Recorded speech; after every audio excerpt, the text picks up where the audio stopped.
हाँ भाई, so this is chapter on variations का 10th पार्ट, इंटेलेक्चुअल डेफिशिएंसी और इंटेलेक्चुअल गिफ्टेडनेस। ठीक है, मतलब एक तरफ आपके वो बच्चे होते हैं जो लर्निंग में स्ट्रगल करते हैं और दूसरी तरफ आपके वो बच्चे होते हैं जो एकदम बहुत स्पीड में चीज़ें समझ जाते हैं। राइट, अपनी क्रिएटिविटी से सबको इम्प्रेस कर देते हैं। ठीक है, तो देखो, जैसे अगर एक क्लास में कोई टीचर कोई नया कॉन्सेप्ट को समझा रही है, कुछ बच्चे ऐसे होते हैं जो एक ही बारी में पकड़ लेते हैं और टीचर से एक्स्ट्रा कुछ फालतू सवाल भी पूछ लेते हैं। ठीक है, ये गिफ्टेड या टैलेंटेड बच्चे होते हैं। बट कुछ बच्चे ऐसे भी होते हैं जिनके लिए एक सिंपल चीज़ समझना भी मुश्किल हो जाता है। उन्हें बार बार समझाया जाता है, फिर भी वो अपने पीयर्स से, अपने क्लासमेट से पीछे रह जाते हैं। ये बच्चे इंटेलेक्चुअल डिफिशियंसी वाली कैटेगरी में फॉल करते हैं। अब साइकोलॉजी इसको कैसे समझती है, देखो, जैसे आपका American association on mental deficiency है, AAMD। इसने डेफिशिएशन दी है तीन चीज़ों पे। ठीक है, पहली चीज़ है, अगर किसी का IQ 70 से नीचे है तो उसे सिग्निफिकेंटली सब एवरेज इंटेलेक्चुअल फंक्शनिंग में बोला जाता है, यानी बहुत ज़्यादा बिलो एवरेज पर्सन। ठीक है, मतलब उसका इंटेलिजेंस लेवल एक नॉर्मल इंसान के कंपैरिजन में काफ़ी नीचे होता है। दूसरी बात है, उनके अडेप्टिव बिहेवियर में प्रॉब्लम होती है। अडेप्टिव बिहेवियर का सिंपल मतलब है आप अपने आप को संभालना, अपना काम करना, डेली लाइफ को मैनेज करना। अगर ये कैपेसिटी वीक है तो इंसान को डिपेंडेंसी ज़्यादा हो जाती है।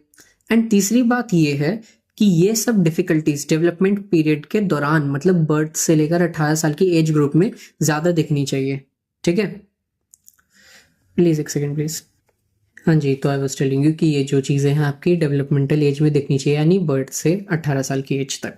राइट, अगर बाद में कुछ एक्सीडेंट होता है या ब्रेन इंजरी होता है, उसके बाद IQ कम हो गया, तो वो इंटेलेक्चुअल डिसेबिलिटी की कैटेगरी में नहीं आता है। ठीक है, यानी बाय डिफ़ॉल्ट होनी चाहिए इश्यूज़ बचपन से। अब इसके लेवल समझने हैं। ठीक है, सब एक जैसे लोग नहीं होते हैं। पहले आता है आपका माइल्ड डिसेबिलिटी वाले 55 to 70, थोड़ा स्लो काम करते हैं बट ये अपनी चीज़ें करना सीख जाते हैं। ठीक है, ये जॉब्स ले सकते हैं, अपनी फैमिलीज को मेंटेन कर सकते हैं, ब्ला ब्ला। मॉडरेट डिसेबिलिटी वाले होते हैं 35 to 55, जो थोड़ा ज़्यादा स्ट्रगल करते हैं, जिनकी लैंग्वेज और मोटर स्किल मूवमेंट्स में दिक्कतें होती है, बट ट्रेनिंग के साथ वो अपना बेसिक काम करना सीख लेते हैं। सिवियर और प्रोफाउंड डिसेबिलिटी वाले 20 to 35 वाले होते हैं। ठीक है, उससे भी कम। अब इनको क्या है, इनको जिंदगी भर अपना सपोर्ट चाहिए होता है, केयर की ज़रूरत होती है, मतलब बिना सुपरविजन के वो अपना काम मैनेज ही नहीं कर पाते। राइट, ये वाली चीज़ है आपकी। अब इस सब के बाद आपका दूसरी साइड आते हैं गिफ्टेड लोग। ठीक है, इंटेलेक्चुअली टैलेंटेड बच्चे या लोग। ये वो लोग होते हैं जो सिर्फ तेज तो होते ही हैं बल्कि अलग अलग तरीकों से सोचते हैं। साइकोलॉजिस्ट्स गिफ्टेडनेस को ऐसे डिफाइन करते हैं, एक्सेप्शनल जनरल एबिलिटी, मतलब एक वाइड एरिया में उनका परफॉर्मेंस आउटस्टैंडिंग होता है, और टैलेंट थोड़ा नैरो है, मतलब किसी एक स्पेसिफिक फील्ड में उनका जो भी एक्सेलेंस है। ठीक है, जैसे एक बच्चे पर्सन है मैथ्स में, एक स्पोर्ट्स में टैलेंटेड हो सकता है, और जब एक छोटी एज में ही एक्स्ट्रॉर्डिनरी एबिलिटी दिखने लग जाती है तो उसको प्रोडिजी बोला जाता है। जैसे मोजार्ट या सचिन तेंदुलकर है क्रिकेट में। ठीक है, मोजार्ट म्यूजिक में।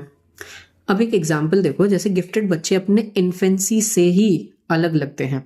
ये ज़्यादा अटेंशन स्पैन दिखाते हैं, ज़्यादा जल्दी बोलना सीख जाते हैं और नए नए चीज़ों में इंटरेस्ट ले पाते हैं।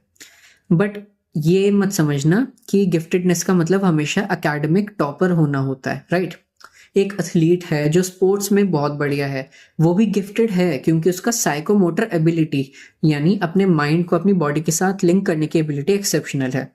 मतलब गिफ्टेडनेस हर जगह मिलती है, आर्ट्स में, म्यूजिक में, स्पोर्ट्स में, एकेडमिक्स में और लीडरशिप में। ये सब था। अब गिफ्टेड बच्चों की कुछ स्पेशलिटीज होती हैं। ये लॉजिकली एडवांस्ड सोचते हैं, फास्ट इंफॉर्मेशन को प्रोसेस करते हैं स्पीड में, और क्रिएटिव होते हैं, अपनी मर्जी से नए तरीके ढूंढते हैं। इनमें हाई मोटिवेशन और सेल्फ एस्टीम होता है, मतलब वो अपने आप पे कॉन्फिडेंस रखते हैं। और सबसे इंटरेस्टिंग बात ये कि इस टाइप के लोग आपके इंडिपेंडेंट थिंकर्स होते हैं, मतलब वो भेड़ चाल में नहीं चलते, हर्ड फॉलो नहीं करते, ये अपना अलग वे खुद डेवलप करते हैं।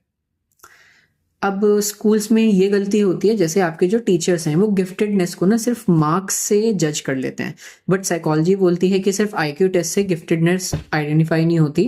टीचर्स का जजमेंट, पेरेंट्स का ऑब्जर्वेशन, स्कूल का परफॉर्मेंस, सेल्फ रेटिंग्स, ठीक है, सारी चीज़ें कंबाइन करके ही आपको बेटर पिक्चर मिलती है। और गिफ्टेड बच्चों का नॉर्मल क्लासरूम्स में छोड़ देना अनफेयर है, ठीक है। क्योंकि जैसे आपके डिसेबल्ड मेंटली रिटार्डेड बच्चों को चाहिए होती है स्पेशल एजुकेशन, वैसे ही मेंटली गिफ्टेड बच्चों को भी स्पेशल एनरिचमेंट प्रोग्राम्स की ज़रूरत होती है। मतलब उनको extra activities, problem solving sessions, नए चैलेंजेस देना, बेसिकली उनको उनके लेवल का मटेरियल देना ताकि वो अपने आप को और एनरिच कर पाए, रिफाइन कर पाए। तो यही है, एक तरफ आपके होते हैं इंटेलेक्चुअली डिसेबल्ड स्टूडेंट्स जिनको सपोर्ट और पेशेंस की ज़रूरत होती है, दूसरी साइड होते हैं गिफ्टेड स्टूडेंट्स जिनको ज़्यादा पुश और अपॉर्चुनिटीज़ चाहिए ताकि वो बेटर परफॉर्म कर पाए। दोनों ही एक्सट्रीम्स में एक कॉमन बात है कि एजुकेशन सिस्टम उन्हें अलग नज़रिए से देखता है और उसको उनको ट्रीट करने में अलग मेथड्स एम्प्लॉय करने चाहिए, राइट।